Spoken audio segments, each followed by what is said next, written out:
Welcome to notice pet sanctuary. എല്ലാവർക്കും നമസ്കാരം. നമ്മൾ ഒരുപാട് ദിവസമായി ഇങ്ങനെ വോയിസ് ഓവറിലൊരു വീഡിയോ ചെയ്തിട്ട് ഒരുപാട് കാര്യങ്ങൾ നമ്മൾ ചെയ്തു വരുന്നു, പെർഫെക്ഷനിലേക്ക് കൊണ്ടുവരുന്നു. നമ്മൾ കോളിയൂരിലൊരു ഷെൽട്ടർ പൂട്ടി നമ്മളവിടുത്തെ കുഞ്ഞുങ്ങളൊക്കെ പൂവാറിലേക്ക് മാറ്റി. അതുമ്പോഴേക്ക് നമ്മുടെ ആസ് യൂഷ്വൽ നിങ്ങൾക്ക് എല്ലാവർക്കും അറിയാമല്ലോ, നാട്ടുകാർ ആരും ഒരു 7 കുഞ്ഞുങ്ങളെ തിരിച്ചും അവിടെ കൊണ്ടുപോയിട്ടു.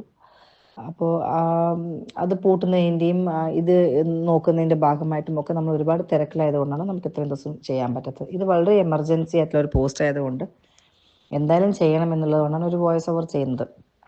നിങ്ങൾക്ക് എല്ലാവർക്കും അറിയാമല്ലോ, തിരുവനന്തപുരത്ത് നമ്മളുടെ മാത്രമാണ് ഒരു കൗ ഷെൽട്ടർ ഉള്ളത്.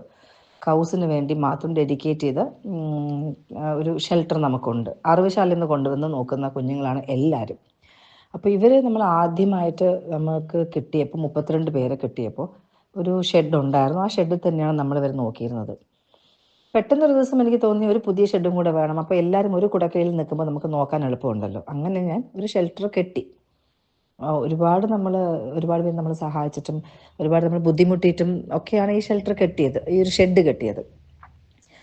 ആ ഷെഡ് കെട്ടി പൂർത്തിയായി വരുമ്പോഴാണ് നമ്മൾ നോക്കുന്നത്, നമ്മളുടെ പഴയ ഷെൽട്ടറിന് 2 ഭാഗത്തായിട്ട് നല്ലോണം വിണ്ടിട്ടുണ്ട്. അപ്പോൾ ഞാനൊരു ആളെ കൊണ്ടുവന്ന് കാണിച്ചു, ഒരു എക്സ്പേർട്ടിനെ കൊണ്ടുവന്ന് കാണിച്ചപ്പോൾ അദ്ദേഹം പറഞ്ഞു കിഴക്കിലേക്ക് ചരിവുണ്ടോ എന്നൊരു സംശയം ഉണ്ടെന്ന്. അപ്പോൾ ഈ കുന്നിൻ്റെ സൈഡിലാണെന്ന് ഓർമ്മ വേണം. അപ്പോൾ വലിയൊരു കല്ലാണ് അവിടെ ഇതിനെ പിടിച്ച് നിർത്തിയിരിക്കുന്നത്.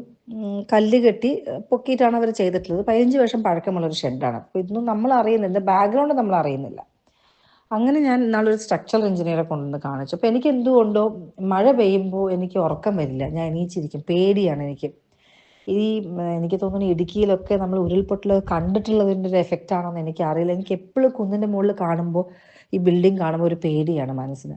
ഈ മഴ പെയ്ത് കഴിയുമ്പോൾ എനിക്ക് ഉറക്കം വരില്ല, ഭയങ്കര ദുഃഖമാണ് എനിക്ക്. ഈ കുഞ്ഞുങ്ങളൊക്കെ ഇവിടെ 10-40 പേര് നിൽക്കുന്നുണ്ടല്ലോ, ഇവർക്ക് എന്തെങ്കിലും പറ്റുമോ എന്നുള്ളൊരു പേടി. അപ്പോൾ കണ്ടിന്യൂസ് ആയിട്ട് ഇപ്പോൾ നമുക്ക് കുറച്ച് ദിവസം മഴ ഉണ്ടായിരുന്ന സമയത്ത് ഞാൻ ഇവരെല്ലാവരെയും പുതിയ ഷെഡിലേക്ക് മാറ്റി.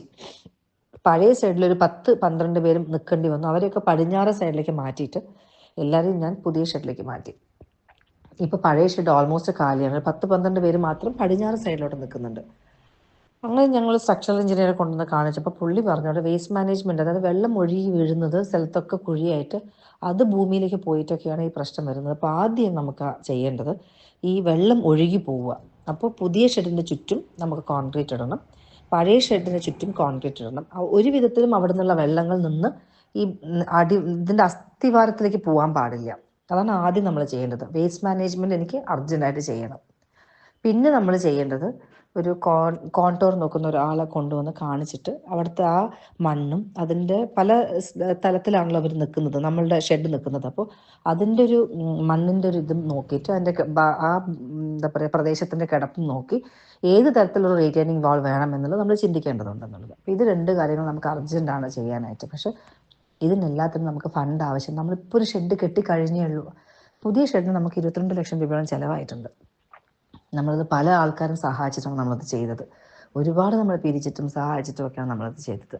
അതുപോലെ നമുക്ക് ഇതും കുറച്ച് നന്നാക്കി എടുക്കണം. അത്രയില്ലെങ്കിലും കൂര ഫുള്ളും പൊളിച്ച് നമുക്ക് മാറ്റേണ്ടതുണ്ട്. കാരണം 15 വർഷം ആയതുകൊണ്ട് എല്ലാം തുരുമ്പെടുത്തു, ഒഴുകാനൊക്കെ തുടങ്ങി. അപ്പോൾ അടുത്തൊരു മഴ വരുന്നതിന് മുമ്പ് നമുക്കത് ചെയ്യണമെന്നുണ്ട്. നിലം നമുക്ക് ഒന്നും കൂടെ ഇടാനുണ്ട്. അങ്ങനെ കുറച്ച് കാര്യങ്ങൾ അവിടെ നമുക്ക് ചെയ്യണം. ഈ ഒരു പഴയ ഷെഡിൽ നമ്മൾ നമ്മുടെ കാളക്കൂട്ടന്മാരെ നിർത്താനാണ് നമ്മൾ ഉദ്ദേശിക്കുന്നത്. അപ്പോൾ അത്യാവശ്യം നല്ല രീതിയിൽ തന്നെ അത് ചെയ്യുകയും വേണം. ഇവർ കുറച്ച് വയലൻ്റാണ്, ആരും നമ്മൾ കാസ്ട്രേഷൻ ഒന്നും ചെയ്തിട്ടില്ല. അപ്പോൾ അതുകൊണ്ട് ചില ആൾക്കാർക്ക് കുറച്ച് വയലൻറ്റും കൂടിയാണ്. ഇവരെല്ലാം നാടൻ പശുക്കളല്ലേ, നാടൻ പശുക്കളും വയലൻ്റാണ്, നാടൻ കാളകൾ കുറച്ച് വയലൻ്റ് തന്നെയാണ്. നമ്മളത് കാങ്കയൊക്കെ ഉണ്ട് നമ്മുടെ അടുത്ത്, എല്ലാം ഒത്ത കാളയായി നിൽക്കുന്നു. അപ്പോൾ ഞങ്ങൾക്ക് നിങ്ങളുടെ ഓരോരുത്തരുടെയും സഹായം ആവശ്യമാണ്. 100 രൂപയായാലും എല്ലാവരും ഒത്തുപിടിച്ചാൽ പെട്ടെന്ന് നമുക്കിത് ചെയ്യാൻ പറ്റും. ഒരാളെ കൊണ്ടാണെങ്കിൽ നമുക്കൊന്നും ചെയ്യാൻ പറ്റില്ല. ഞങ്ങളിതൊരു വലിയൊരു എക്സാമ്പിളാണ്, നിങ്ങൾ കാണുന്നതാണ് നമ്മളുടെ വർക്ക്. അതുകൊണ്ട് എല്ലാവരും നമ്മളെ മുന്നോട്ടൊന്ന് സഹായിക്കാം. നിങ്ങളുടെ ഓരോരുത്തരുടെയും സഹായം നമുക്ക് വളരെ വളരെ അത്യാവശ്യമാണ് ഈ ഒരു സാഹചര്യത്തിൽ. അപ്പോൾ ഇത് കഴിയുന്നതും ആൾക്കാരിലേക്ക് ഷെയർ ചെയ്യുക, കൂടുതൽ ആൾക്കാരിലേക്ക് എത്തിപ്പെടട്ടെ. നമ്മളെ സഹായിക്കുമെന്ന വിശ്വാസത്തോടു കൂടി നന്ദി, നമസ്കാരം. Thank you so much. Radhe Krishna.